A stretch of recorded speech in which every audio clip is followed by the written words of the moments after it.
la clave en esta asignatura es comprender la fisiología renal. Porque en realidad gran parte de lo que pasa en el sistema urinario tiene que ver con lo que pase dentro del nefrón, además. Entendiendo que el nefrón, o nefrona para que no... Sí, es que nefrona sí. Que la unidad funcional del riñón es el nefrón o nefrón. Por lo tanto, si nos enfocamos a conocer cómo funciona el nefrón, vamos a decir el nefrón, ya perdón, estoy acostumbrado. Vamos a entender cómo funciona el riñón, vamos a entender por qué un individuo podría vivir, no sé si perfectamente, pero bastante bien con un solo riñón, ¿sí? ¿Por qué frente a la falta de funcionalidad de un grupo de nefrones, el resto de los nefrones puede hipertrofiarse incluso para compensar? Porque en realidad, si tomamos en cuenta que en cada riñón hay aproximadamente 2 a 3 millones de nefrones, en el fondo tenemos 2 a 3 millones, por 2, 4 a 6 millones de mini riñones en realidad. ¿Sí? Por lo tanto, eso en términos de adaptación y de compensación es genial, digamos.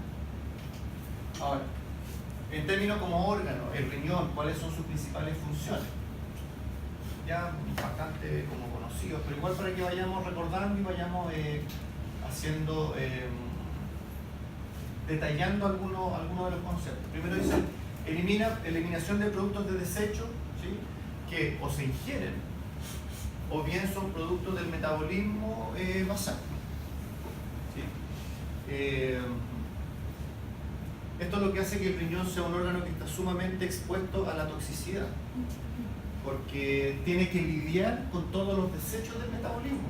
Es lo mismo que pasa con el hígado. El hígado tiene una función de transformar sustancias que pueden ser potencialmente tóxicas para el organismo en sustancias menos tóxicas.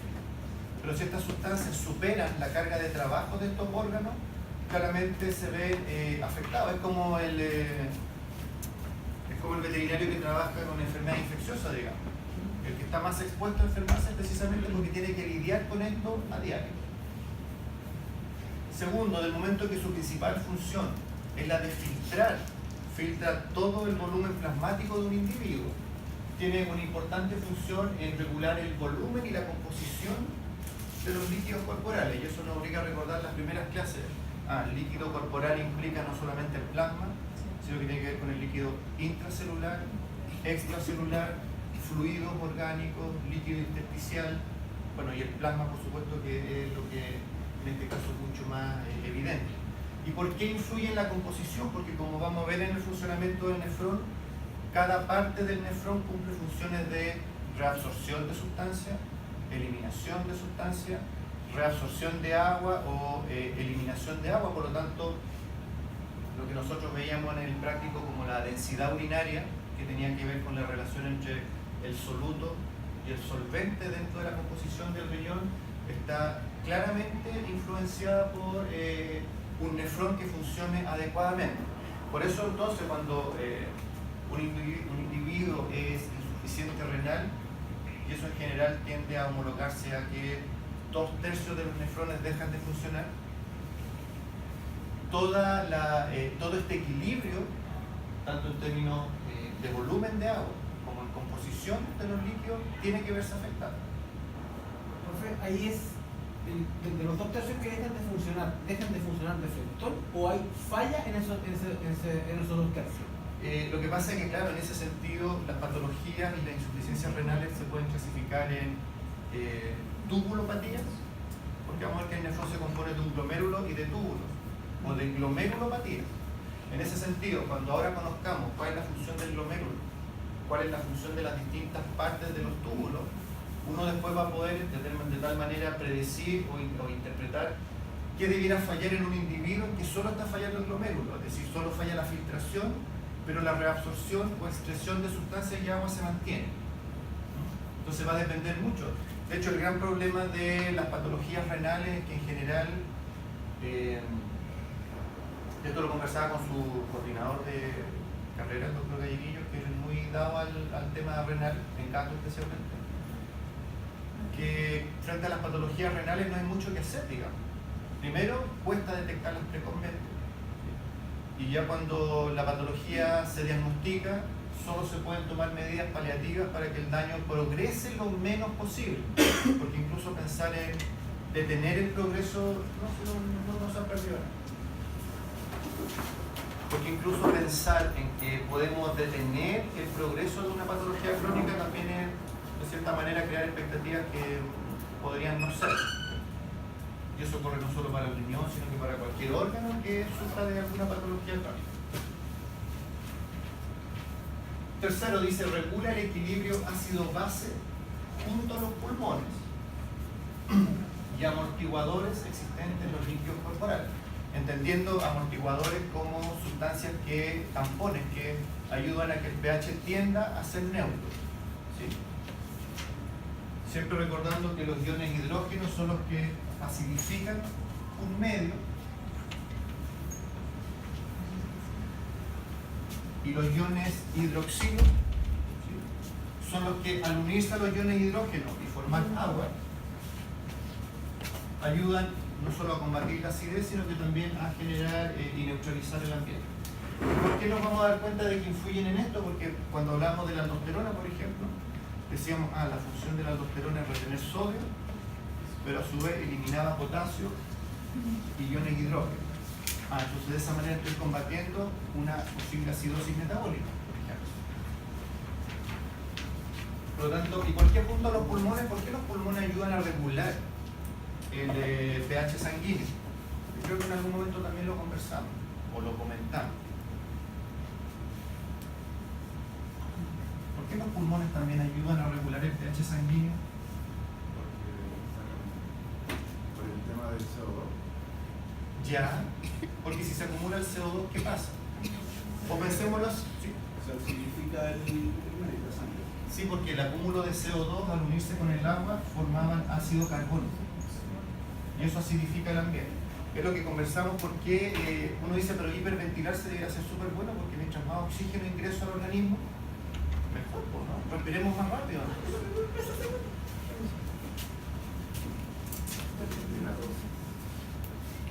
Sí, todo bien. Porque en general, hiperventilarse, claro, genera aumento, ni siquiera aumento en los niveles de oxígeno porque la saturación de la hemoglobina de oxígeno es fija o tiene un techo. Sino que disminuye los de CO2 y por lo tanto la regulación del pH sanguíneo basado, porque ojo, nosotros necesitamos cierto nivel de ácido carbónico en la sangre porque la disociación de la hemoglobina con el oxígeno no depende, pero está muy influida por el nivel de ácido carbónico sanguíneo. Por lo tanto, si yo hiperventilo, bajo los niveles de CO2, no tengo lo suficiente para formar ácido carbónico. Y por lo tanto tiendo a alcalinizar el pH sanguíneo y por lo tanto la disociación, en otras palabras, cuando la hemoglobina quiere entregar el oxígeno a los tejidos, esa entrega se hace de manera deficiente. Por lo tanto tengo mucho oxígeno en circulación, pero tengo hipoxia a nivel celular, porque la célula no recibe el oxígeno. Es como la insulina con la glucosa, ¿cierto?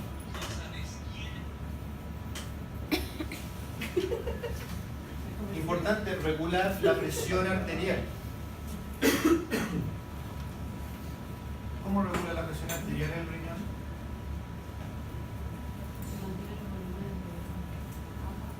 ¿Cómo? ¿Y quién trabaja en eso? Gracias a la acción de quién. Díganos, hormona antidiurética.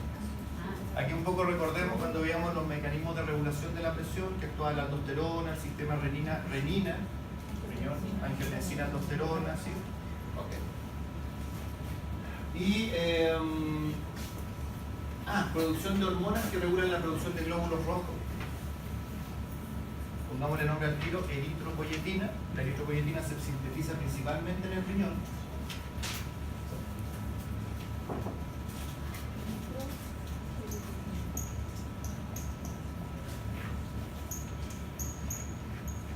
Para abreviar.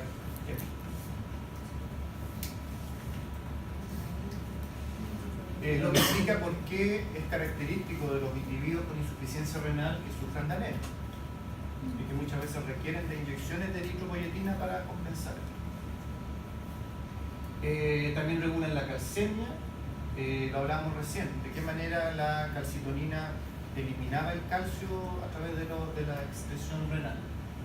Y bueno, y la presión arterial sistémica, por lo que hablábamos recién, aldosterona, antidiurética principalmente. Y esto reconozco que yo no lo sabía, pero lo agregué. También tiene una función de gluconeogénesis, en un 10% bajo efecto, pero lo tiene. Son una alta dosis de eco, tipo de arrastrar.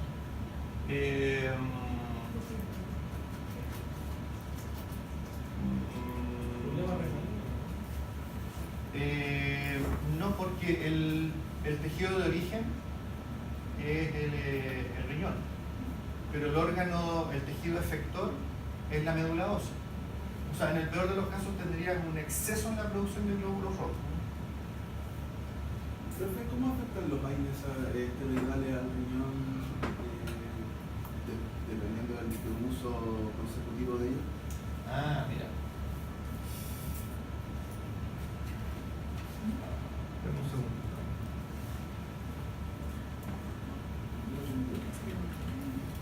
Por ejemplo, mientras descargo lo que ando buscando, ¿qué sustancias conocen que sean nefrotóxicas?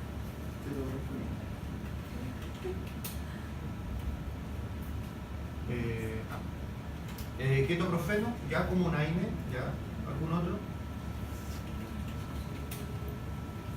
El resto puedo opinar también, sí. ¿Qué otras sustancias conocen que sean nefrotóxicas?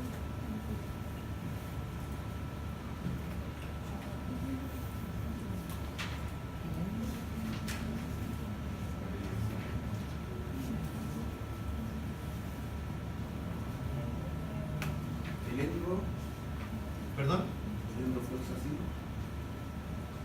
Ya. Antibióticos, ya. Pero me interesa más saber sobre los AINES porque como generalmente el que más se usa en Naxpet, por ejemplo, Ya.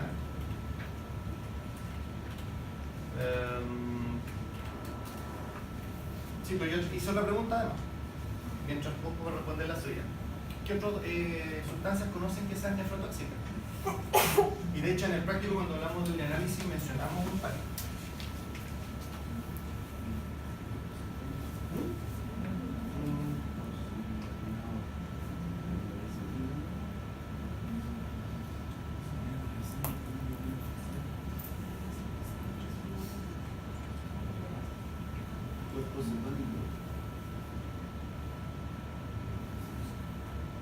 ¿Conocen algún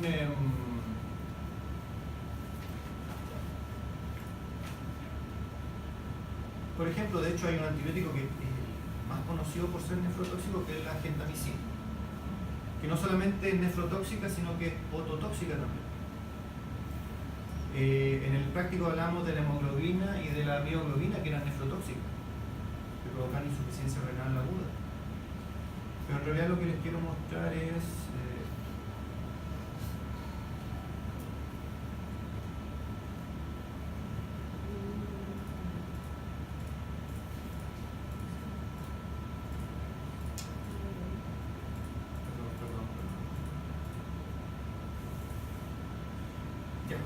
nefrotoxinas. Se clasifican en tres grupos principalmente. Algunos en realidad solo uno dice, bueno, pero en realidad los pesticidas, lógicamente, los metales pesados, lógicamente, que son nefrotóxicos. ¿Por qué son nefrotóxicos? Por lo que hablamos al principio, porque el riñón, su función es primero, la función del riñón es filtrar, concentrar, porque tiene que concentrar la orina reabsorbiendo agua. Tiene que excretar sustancias, reabsorber sustancias. Y por lo tanto, por los túbulos renales circulan todo este tipo de sustancias que si estas superan las concentraciones normales, van a acumularse en el mismo tejido renal. Por ejemplo, metales pesados como el, ¿por qué no se tiene que romper un termómetro dentro de un individuo? Allá del vidrio, del mercurio. La estricnina, el arsénico, los agentes biológicos también ¿dónde lo comentamos? Pero ¿por qué los venenos de la araña rincón, por ejemplo, o de algunas serpientes son nefrotóxicos también? Provocan insuficiencia renal.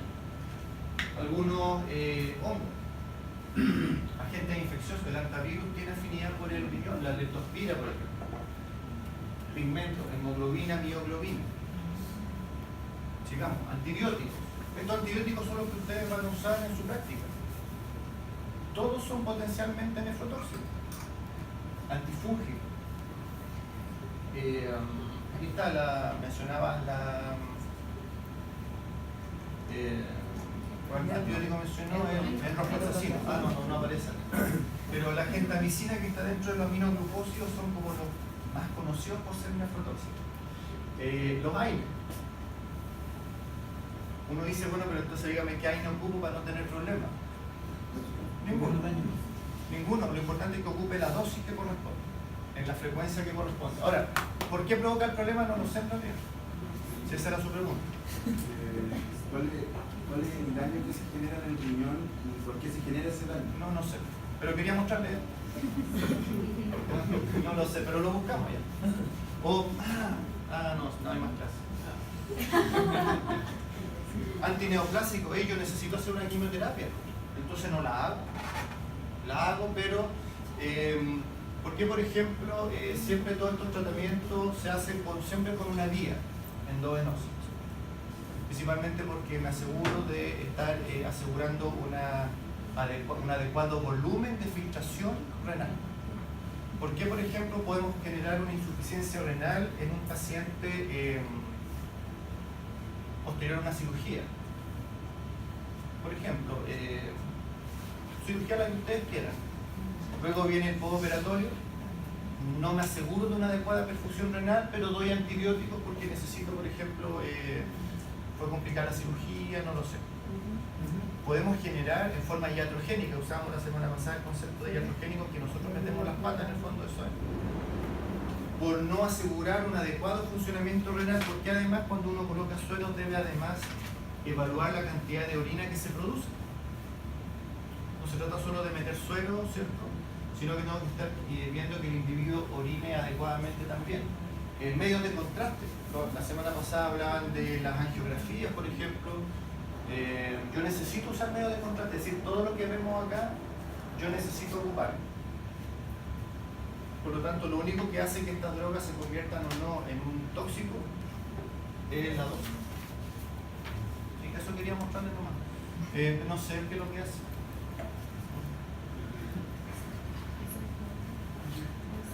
Pero si lo decía antes, perdíamos la emoción.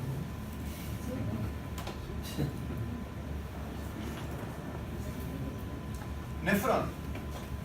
Nada. Es la unidad funcional del riñón, primero que nada. Por lo tanto, insisto, nos vamos a enfocar a conocer cómo funciona el riñón y con eso vamos a tener en gran medida claro cómo funcionan los riñones. Importante, recibe un 25% del gasto cardíaco.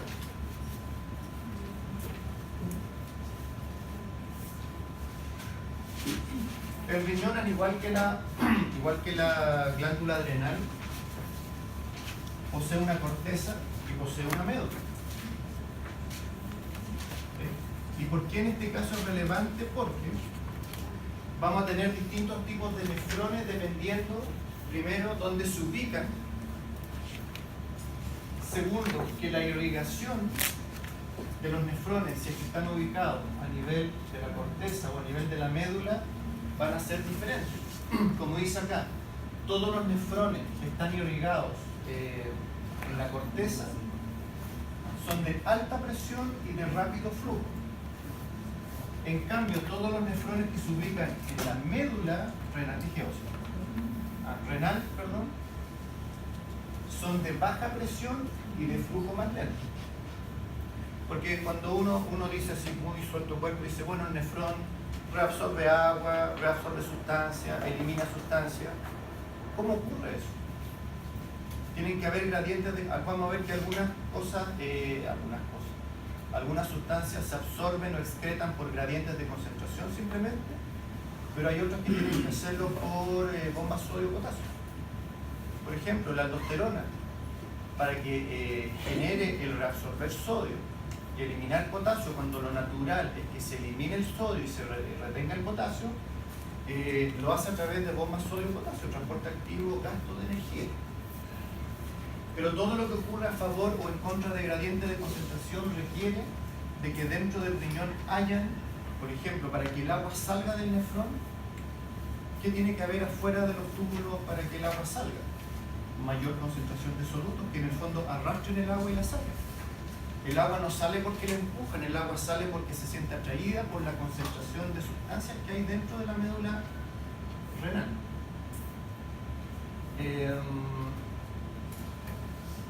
Lo que entra por el glomérulo, aquí lo que entra el glomérulo es una arteriola aferente y una arteriola eferente, lo habíamos descrito como un sistema corta, ¿cierto?, del glomérulo renal.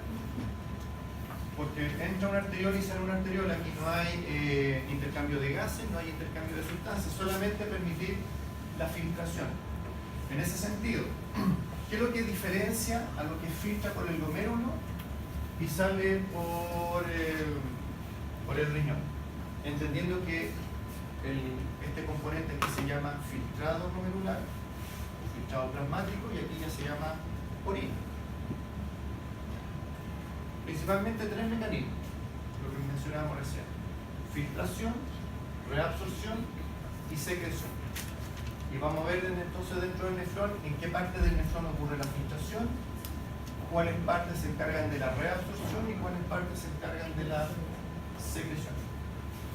Ahí en el fondo las partes como típicas del nefrón, en que tenemos el glomérulo dentro de una cápsula, la cápsula de Bowman, que vamos a ver de qué está compuesto. Esta es la parte glomerular del nefrón. Todo el resto es tubular, entendiendo por un túbulo proximal, porque está más próximo al glomérulo, un asa de Henle, ¿sí?, que tiene una rama descendente y una rama ascendente, que vamos a ver de que más allá de que una baje y la otra suba, tienen funciones diferentes. De hecho, muchos de los diuréticos que ustedes van a usar, se clasifican dentro de los fármacos de los diuréticos de asa. ¿Por qué se llaman así? Porque precisamente actúan en el asa de Henle. Otros diuréticos actúan a nivel del túbulo colector. Después del asa de Henle tenemos el túbulo distal, porque está más distante del glomérulo. Y finalmente el túbulo colector, que debiéramos decir que el túbulo colector, más que ser la parte de un nefrón, es la parte, el conducto que recibe el producto de un gran grupo de nefrones.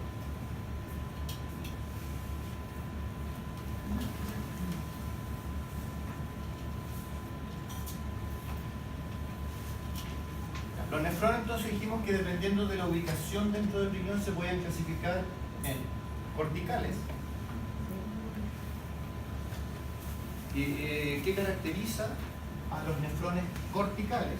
Más allá de que, como mencionamos antes, tienen alta perfusión y rápida velocidad de flujo, es que los glomérulos, aquí podemos ver el esquema, los glomérulos se ubican en la corteza. Y por lo tanto, si en la corteza tenemos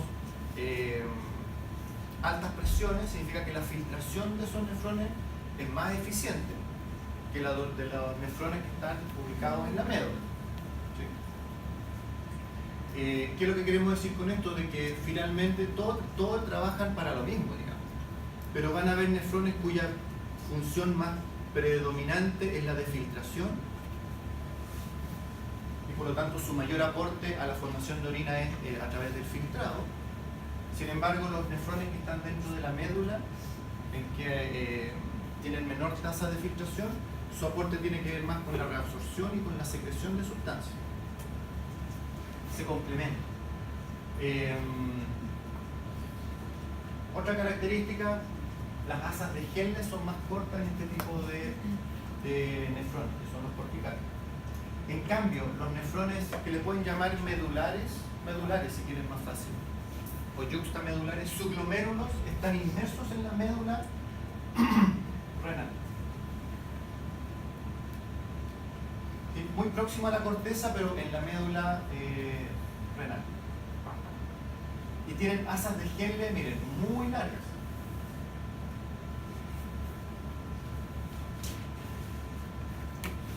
Asas de Henle cortas, asas de Henle largas. Cuando veamos posteriormente cuál es la función del asa de Henle, vamos a entender cuál nefrón aporta en mayor medida con ciertas funciones y cuáles nefrones aportan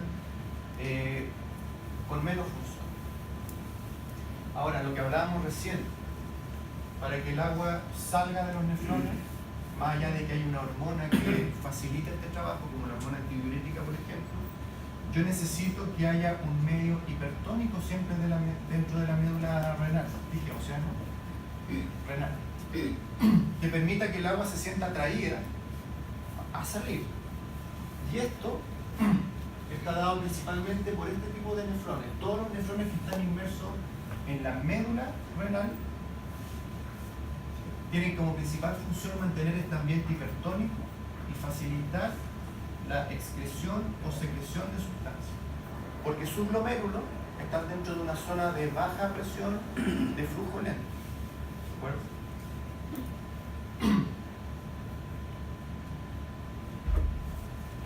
Hablemos de la filtración que ocurre en el glomérulo del riñón.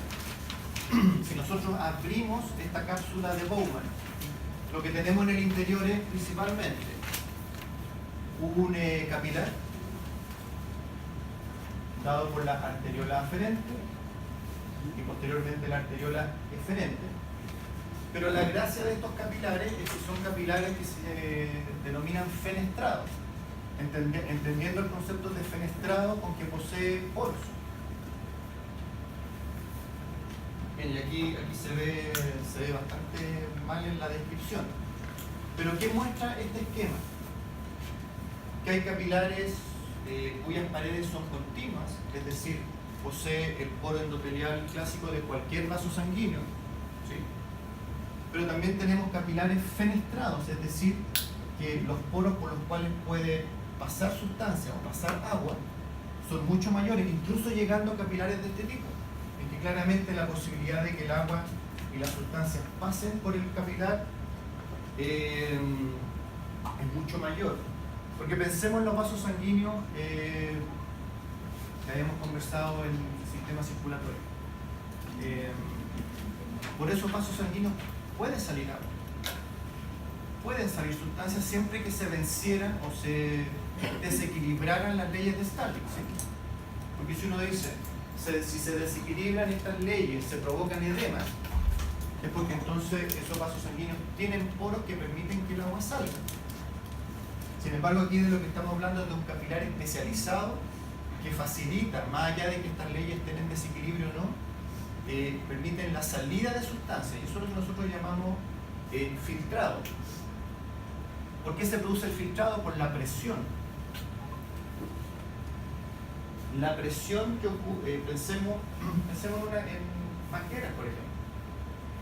Esta es la arteria renal. Y nosotros disminuimos el tamaño del vaso sanguíneo, la presión inmediatamente aumenta. Y si sobre todo estamos hablando de glomérulos que están en la corteza, tiene alta presión y rápido flujo.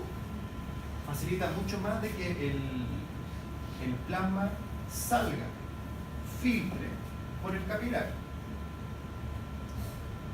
Recordemos que la filtración tiene ciertos criterios que tiene que ver con el tamaño de la sustancia, ¿sí? El primer filtro para determinar si una sustancia va a pasar hacia el nefrón o va a permanecer dentro de circulación. En ese sentido, las proteínas plasmáticas son las de mayor tamaño, las células sanguíneas también, es decir, nunca van a filtrar ni glóbulos rojos ni glóbulos blancos, ni siquiera las plaquetas que son tan pequeñas tampoco filtran, las proteínas plasmáticas menos. Pero también el otro criterio, y creo que lo comentábamos en el práctico, es la carga eléctrica de las sustancias que van a filtrar.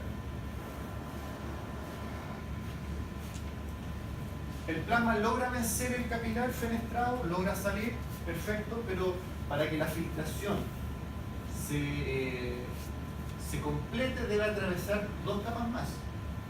Una es la membrana basal del glomérulo, que vamos a ver a continuación de que es la membrana basal la que posee ciertas cargas eléctricas, en general tienen cargas negativas. Está cargada negativamente, por lo tanto, cualquier sustancia que esté circulando y que tenga carga negativa, ¿va a filtrar? No, porque las mismas cargas se repelen, por lo tanto, por repulsión, aunque el tamaño lo permitiera, por repulsión se mantiene en circulación. En otras palabras, ¿cuáles son las sustancias que van a tender a filtrar con mucha mayor facilidad? Las que tienen carga positiva, porque tienden a verse atraídas por la carga negativa de la membrana basal. Por otro lado, recuerden, cualquier sustancia, cualquier soluto que salga desde el capilar hacia el glomérulo va a arrastrar un equivalente de agua también, lo cual también aporta al filtrado. Y finalmente tiene que atravesar la cápsula de Bowman para recién entonces el filtrado entrar en la primera etapa de los túbulos renales, lo que está a continuación. Estas son las capas. Primero, atravesar el endotelio, fenestrado, es decir, especialmente diseñado para que se escape el plasma.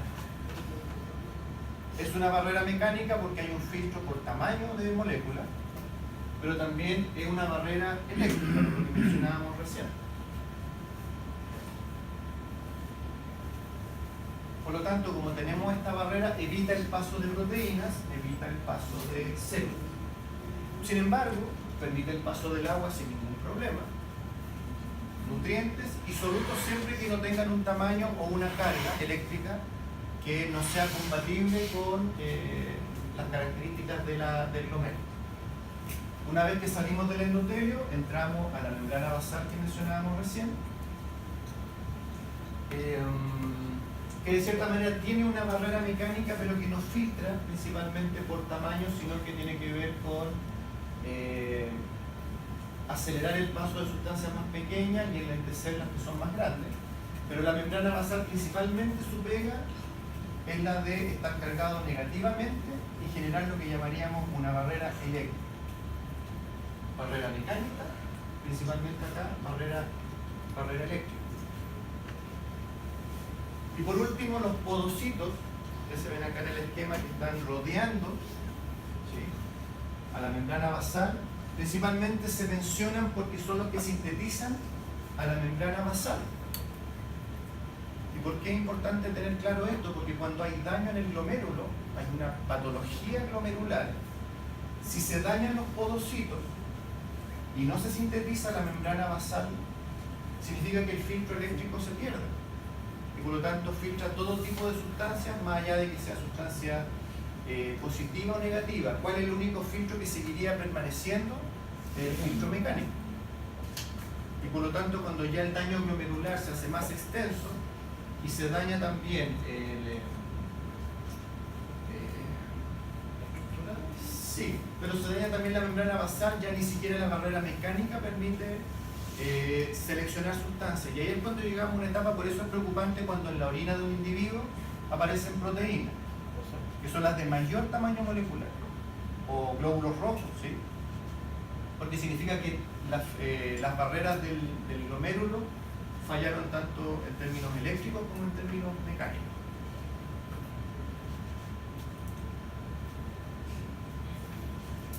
En términos prácticos, por lo tanto, ¿qué cosas no filtran el glomérulo? Como un recordatorio: albúminas y células. En el caso de las albúminas, además, las albúminas tienen carga negativa, por lo tanto, en ellas actúa tanto un filtro mecánico por el tamaño, como un filtro eléctrico porque se ven repelidas por la carga negativa de la membrana basal. ¿La albúmina tiene carga negativa? Carga negativa, así que además por carga también se repelen. O sea, si en el examen tenemos una albuminuria, algo está fallando a nivel de ese glomérulo o del otro glomérulo. Sí, lo que pasa es que hay que pensar un poco la pregunta que hacía Claudio, que no le respondí.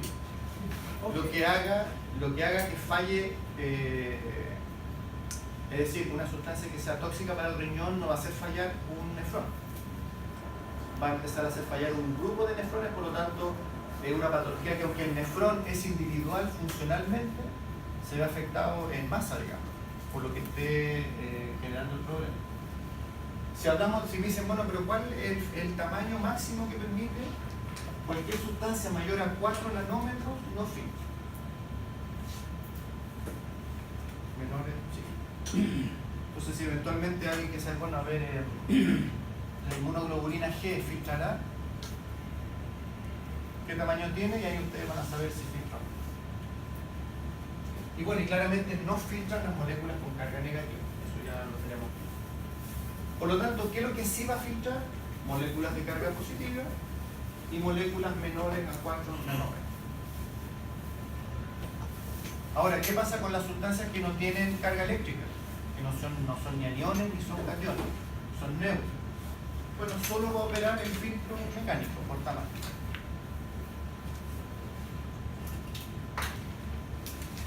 Lo que mencionábamos recién, un signo clave de daño glomerular en la proteína.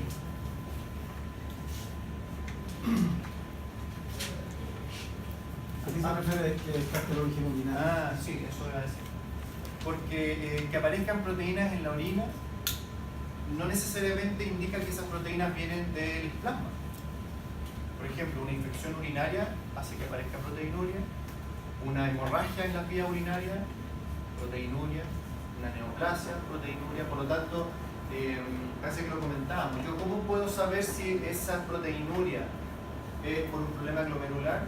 Bueno, en el perfil bioquímico veo las proteínas en la sangre, porque si en la sangre están normales, significa que no se me están perdiendo con la orina, esas proteínas vienen de otro lado. Sin embargo, si en un perfil bioquímico las proteínas sanguíneas están bajas y en la orina están altas, de ahí viene. Un poco apunta eso. Además que se acuerdan que dijimos que la proteinuria que se evalúa en el urianálisis no mide solo albúminas y globulinas, también mide hemoglobina, mide mioglobina también.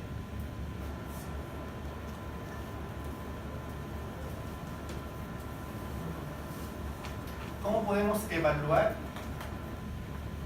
Y esto lo van a profundizar más en fisiopatología, pero solamente como para recordar cómo yo evalúo la filtración glomerular. En otras palabras, cómo evalúo la funcionalidad renal. En términos prácticos, las pruebas más simples y que con el tiempo se ha visto que son como las que son más fidedignas, es la evaluación del NUS y la creatinina. Entendiendo NUS como nitrógeno ureico sanguíneo.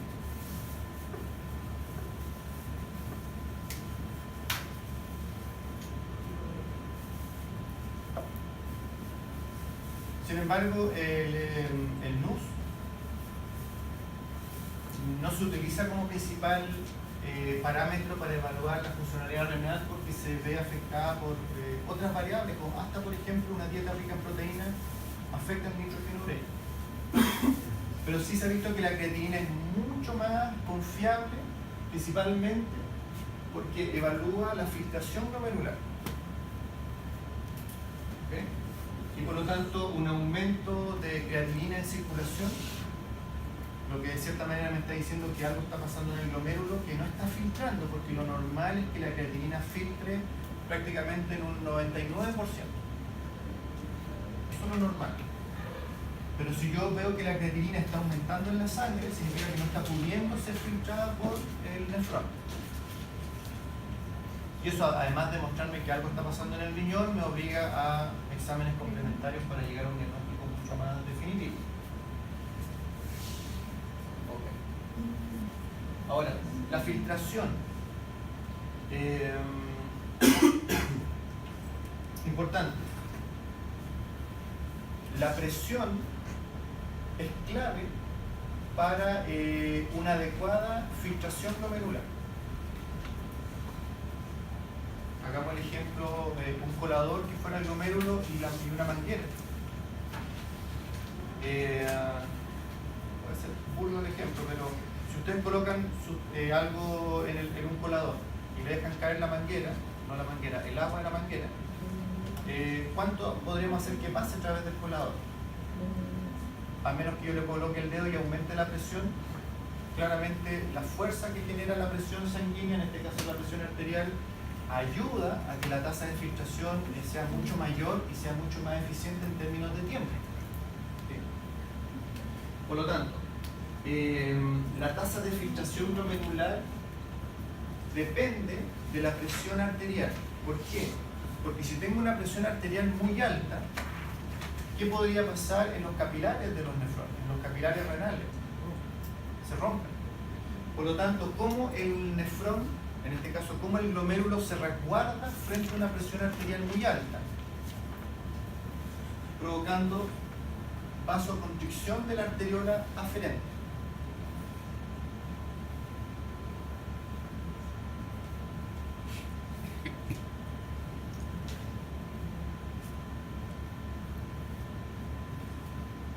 ¿Sí o no? ¿O están procesando la idea? ¿O están esperando que diga algo más para explicar? Sí. A ver,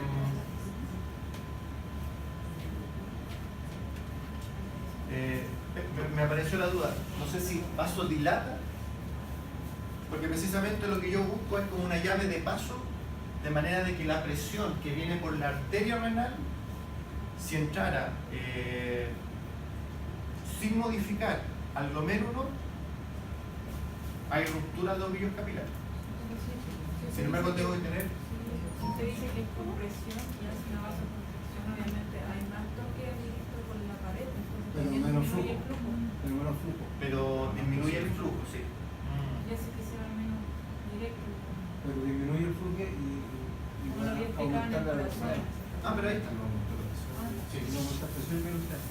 Sí, si aumenta la presión sanguínea, hay vasoconstricción, claro, porque disminuye el flujo. Eso es. En cambio, si la presión es muy baja, ¿sí?, provoco vasodilatación para que aumente el flujo. Esto es lo que se llama, porque ¿cómo se defiende? Digámoslo así, ¿cómo se defiende el glomérulo frente a las variaciones de presión? Porque si hay algo de lo que el glomérulo no puede darse el lujo, es de depender de cómo esté la presión sanguínea en el organismo, porque la tasa de filtración, es decir, la eficiencia con que los riñones van a ir depurando el plasma sanguíneo, depende de una tasa de filtración que sea lo más constante posible. ¿Cómo entonces me defiendo frente a altas presiones o bajas presiones? Hay dos mecanismos. Uno es el reflejo miogénico, que en realidad el nombre es como complicado, pero en realidad tiene que ver con la musculatura de la arteriola aferente. Si yo tengo una alta presión, entonces ahora sí, contraemos la arteriola aferente, por lo tanto yo en el fondo genero una llave de paso en que regulo el flujo y con eso evito que se revienten las cañerías dentro del glomérulo. Pero, profe, ahí me salta la duda porque yo al hacer vasoconstricción efectivamente voy a bajar el volumen, el flujo, pero no voy a bajar ni el roce ni la presión que se va a ejercer contra las paredes. Si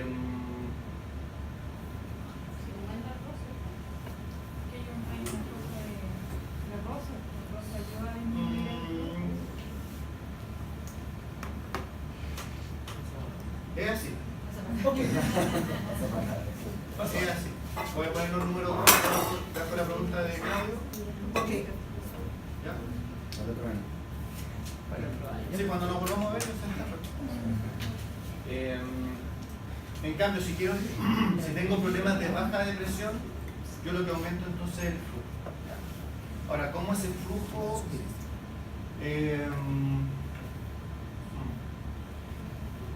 No podría respondérselo. Pero es así, ¿sí? Ok. De hecho, la dopamina, por ejemplo, o no hablemos de fármacos, pero sí hay fármacos en que tienen acción específica sobre la arteriola aferente de los nefrones. Por lo tanto, yo con fármacos puedo regular, ¿sí?, la presión de la filtración. Tengo fármacos principalmente del sistema simpático, adrenérgicos que dilatan o contraen las arteriolas aferentes. Y se utilizan mucho en pacientes con insuficiencia renal en que yo necesito aumentar o reducir la filtración glomerular.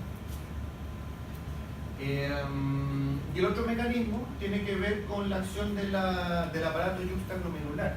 ¿Se acuerdan cómo el aparato yuxtaglomerular, que de hecho acá está, aparato yuxtaglomerular, ¿Cómo detectaba que tenía que empezar a sintetizar renina? Porque detectaba la presión en la arteriola aferente. Cuando la presión en la arteriola aferente bajaba, señal de baja presión sanguínea, tenía que empezar a echar a andar el sistema renina-angiotensina-aldosterona para aumentar la presión y mejorar el flujo y la filtración.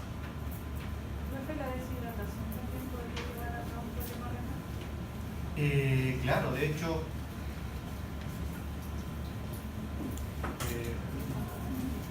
así todavía está el suave.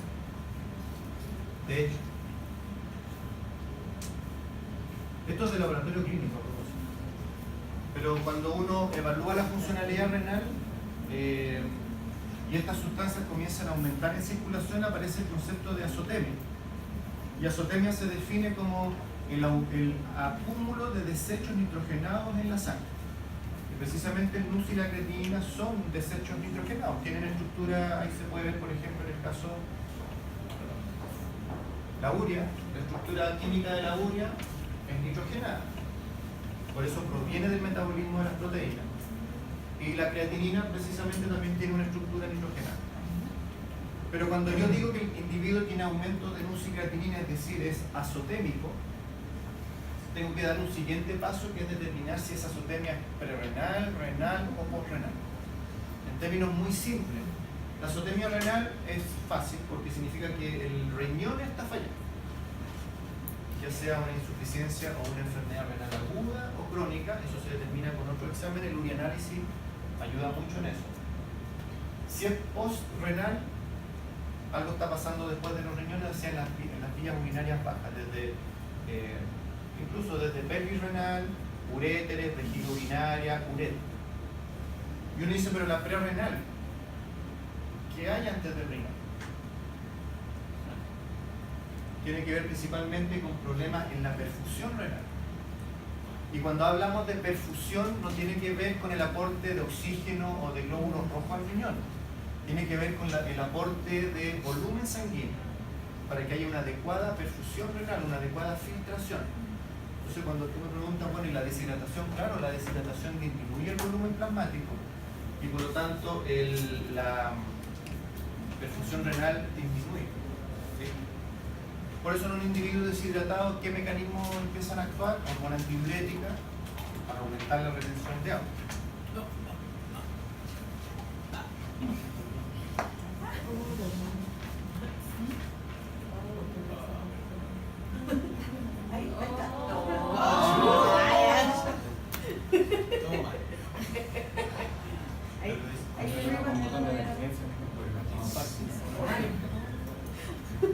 Era más rápido anotarlo.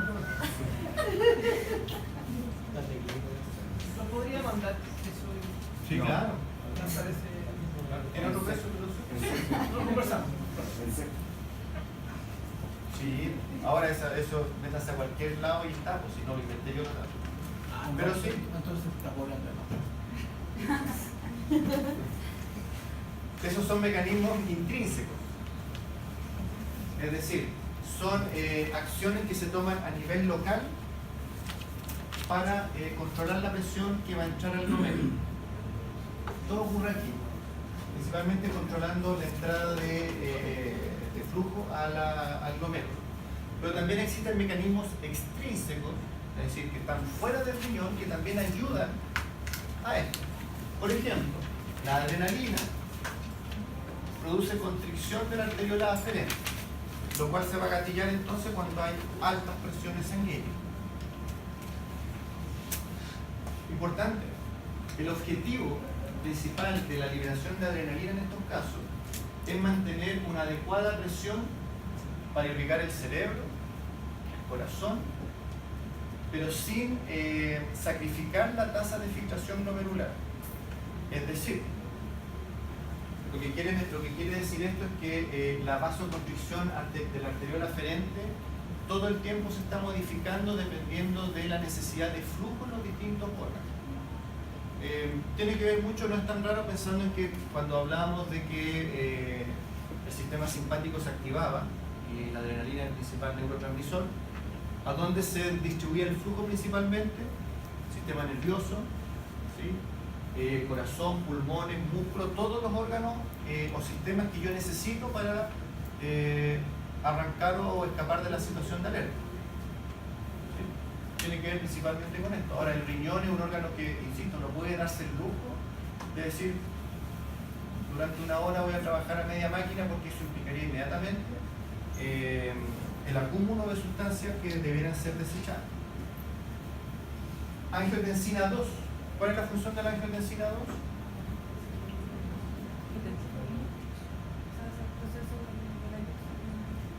Pero las dos, esa es la que finalmente tenía efectos bien concretos. Decíamos que estimulaba el sistema simpático, que provocaba vasoconstricción, por lo tanto ahí tenemos la vasoconstricción de la arteriola aferente. Importante. No, eso.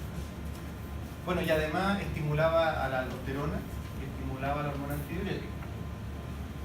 La hormona antidiurética, si uno me preguntan cuál es la principal función, reabsorción de agua a nivel de los riñones. Sin embargo, también se ve que tiene un efecto de constricción sobre las arteriolas glomerulares.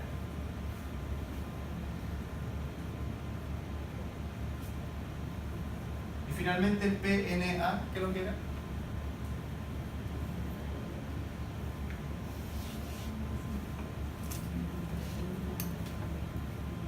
Claramente influye en la regulación de la presión sanguínea. ¿Cuál era el PNA?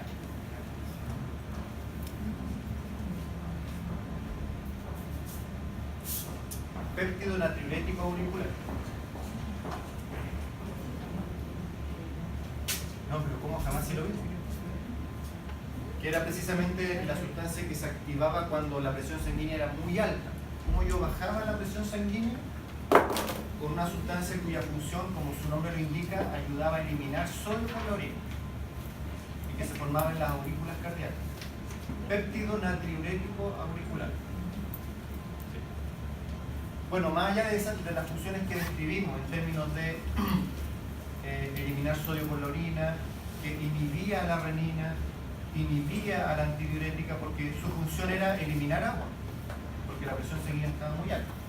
Además, provoca vasodilatación de la arteriola aferente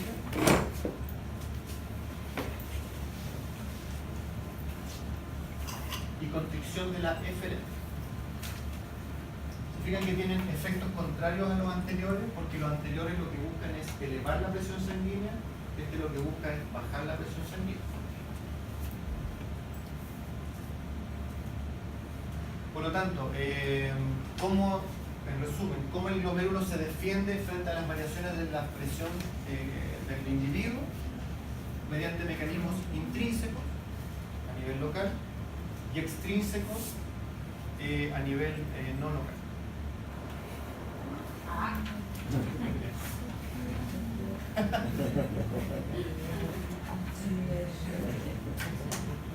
Pasemos a los túbulos entonces.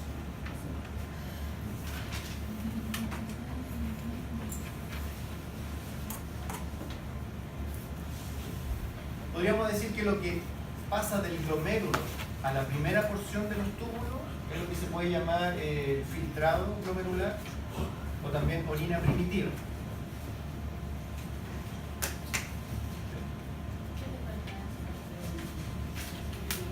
¿Qué le falta a la orina primitiva para hacer orina? Reabsorción de agua, reabsorción de sustancias, secreción de sustancias. Es decir, que pase por todas las etapas del nefrón. ¿Sí? Que es lo que vamos a ver a continuación entonces. La reabsorción tubular. El filtrado glomerular o ultrafiltrado glomerular. Primera característica, tiene la misma composición que el plasma. Excepto que no tiene proteínas porque por la barrera mecánica y eléctrica las proteínas no filtran. ¿De acuerdo? Aquí no metamos las células sanguíneas porque las células sanguíneas no son parte del plasma. ¿Sí? ¿Sí?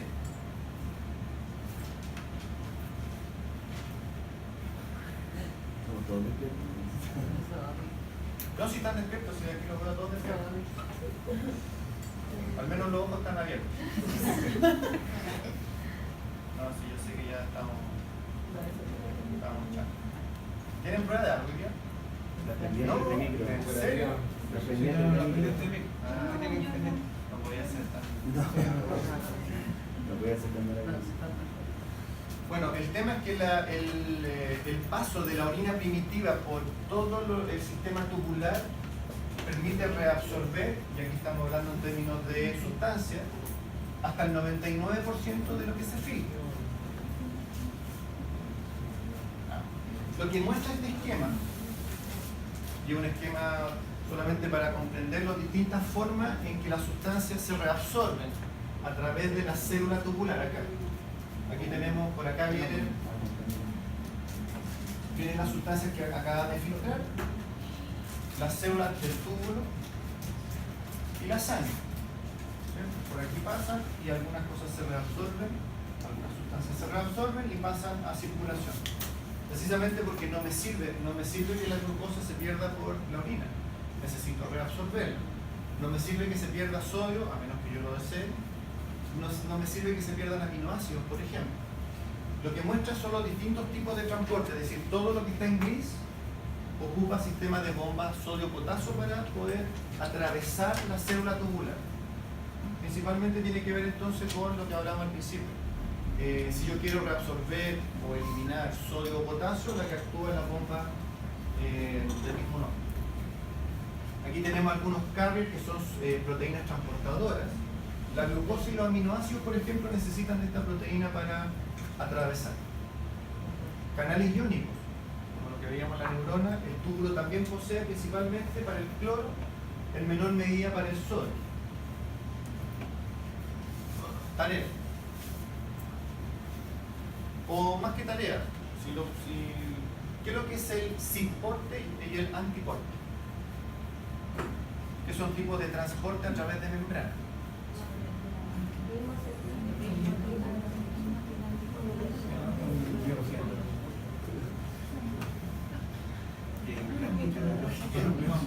El esquema muestra un poco. No tiene que ver tanto con el gasto de energía.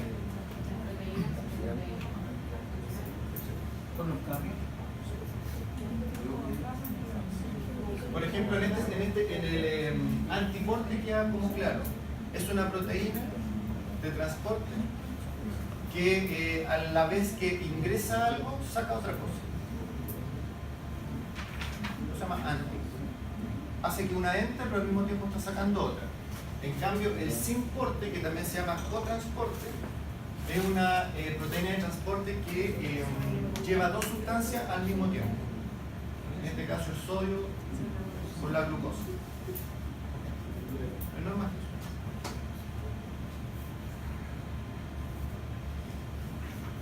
El sistema tubular dijimos que tenía porciones. La primera porción era el túbulo proximal. ¿Qué es lo que caracteriza a las células del túbulo contorneado proximal? Primero, que son ricas en mitocondrias.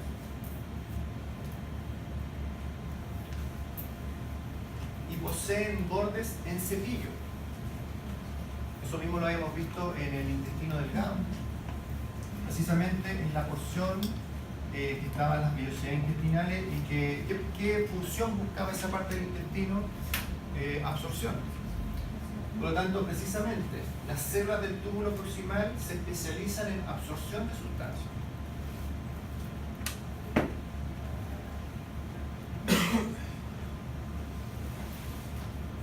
¿Qué es lo que se absorbe a nivel de túbulo proximal? 65-70% de agua, la sal, a través de canales iónicos, cloro y sodio, potasio, calcio, magnesio.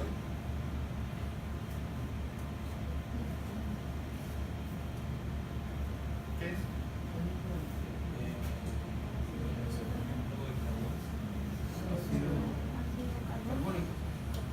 Es que no alcanza a ser ácido carbónico porque el ácido siempre es H2, es ion bicarbonato. La urea Uno dice, bueno, pero la urea no es algo que se debe desechar.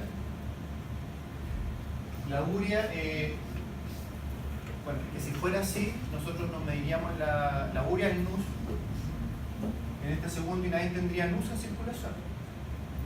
Todos tenemos ciertos niveles basales de urea en circulación. El problema es cuando por falla en la filtración, la urea no filtra y por lo tanto se mantiene en la sangre. ¿Cuál es el problema de la urea? Neurotóxico, principalmente. 100% de la glucosa filtra. Lo conversamos cuando vimos el tema del ureanálisis. Y los aminoácidos también. Todo esto yo necesito que se reabsorba, yo no puedo perder nutrientes por la orina, no tiene sentido. Dice que la glucosa tiene un umbral de reabsorción, lo conversamos con eso. Cuando hablamos de la diabetes, casi que lo hablamos. De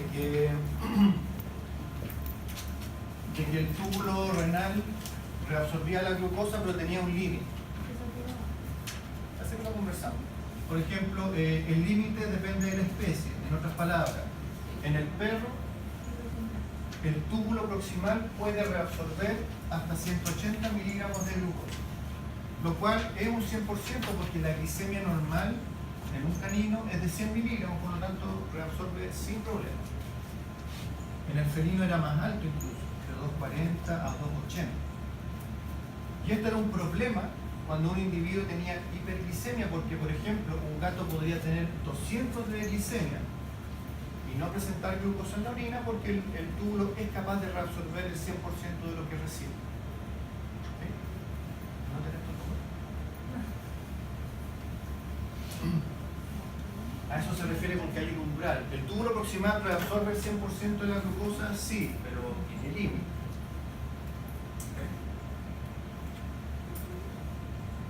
Por lo tanto, el túbulo proximal, su principal función es reabsorción.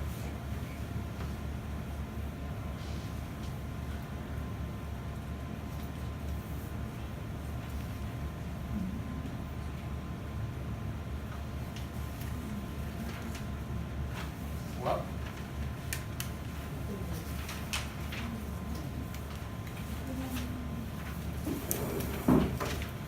Se me cortó la diáfragma.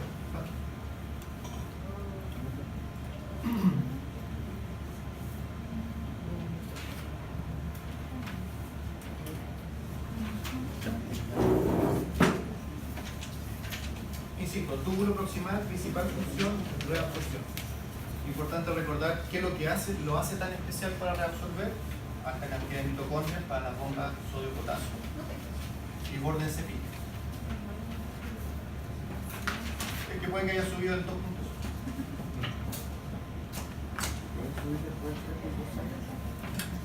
Es como esas versiones que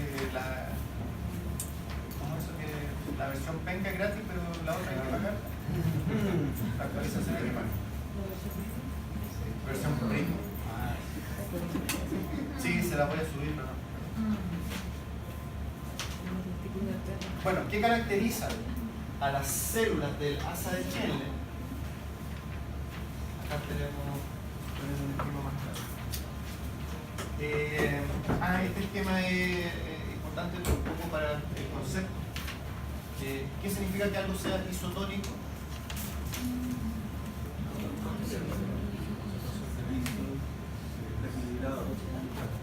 El medio está en equilibrio.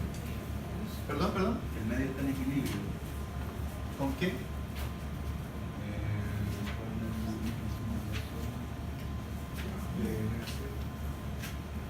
Porque la palabra isotónico, ¿qué significa? ¿Iso qué significa? Igual. O sea, tiene una tonicidad, una concentración igual a algo, igual al plasma. Recuerden que las sustancias hipertónicas o hipotónicas eran en relación al plasma. Entonces, ¿qué es lo que muestra? Que lo que filtra por el glomérulo es isotónico porque es igual al plasma, excepto por las proteínas. Sin embargo, el hecho de que se reabsorban gran cantidad de sustancias en el túbulo proximal hace que el filtrado ya deje de ser isotónico, ¿sí? Sino que tienda a ser hipertónico. Y vamos a ver cómo después que se empieza a reabsorber agua, el filtrado tiende a ser hipotónico. Y esta interacción, estos cambios de concentración es lo que finalmente daba lo que veíamos en el urianálisis, la densidad urinaria. Así que claramente la densidad urinaria también depende de las funciones de reabsorción y secreción del nefrón. ¿Qué ocurre? Esto, enfoquémonos como lo más clave. ¿Qué ocurre de importante en la rama ascendente del asa de Henle? Alta absorción de soluto. Esto es importante, no se absorbe nada de agua. No se absorbe nada de agua. Por lo tanto, el plasma, lo que está filtrando, se vuelve hipotónico, está todo muy diluido porque el agua, porque perdí mucho soluto, pero el volumen de agua sigue siendo igual. Muy diferente a la rama descendente del asa de Henle, en que aquí hay mayor reabsorción de cloruro de sodio, sal, potasio, magnesio y calcio. Es decir, en el asa de Henle, en la rama descendente, hay alta absorción de electrolitos principalmente. Y muy importante, aquí es donde actúan lo que hablábamos recién, los diuréticos de asa. Por ejemplo, el más conocido es la furosemida.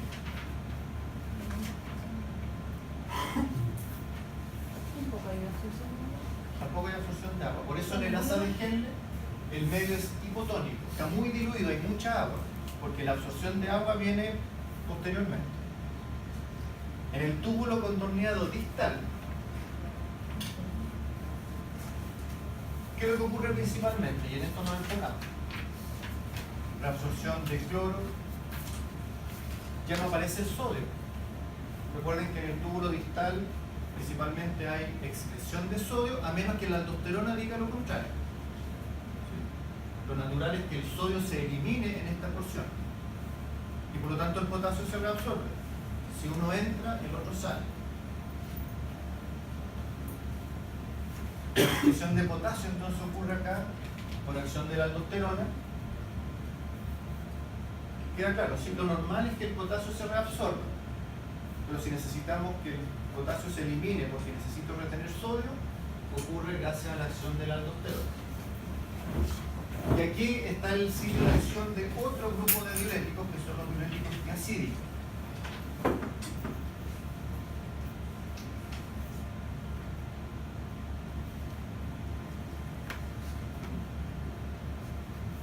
Y la acción de la espironolactona, que es uno de los diuréticos que más se utiliza en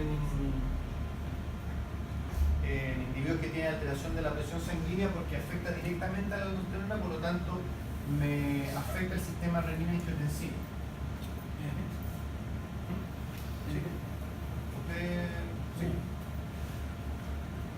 Y finalmente el túbulo colector, que es donde ocurre la principal reabsorción de agua en presencia del hormona antidiurética, y también ocurre excreción de potasio por acción de la aldosterona.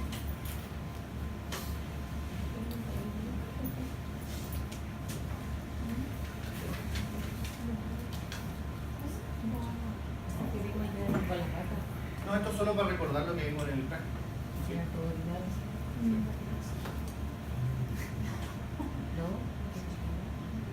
es bueno que lo repasen. Ese dato es gratis. No, recordar que el urianálisis tiene un examen físico, que aquí no metíamos mucho la tira reactiva todavía, porque la tira reactiva la utilizamos más en el examen químico. Pero hablando en serio, repasen, ¿sí? ¿Por qué se afecta el color? ¿Por qué podría haber mayor o menor densidad urinaria? ¿Por qué aparece proteína en la orina? ¿Por qué aparecería glucosa?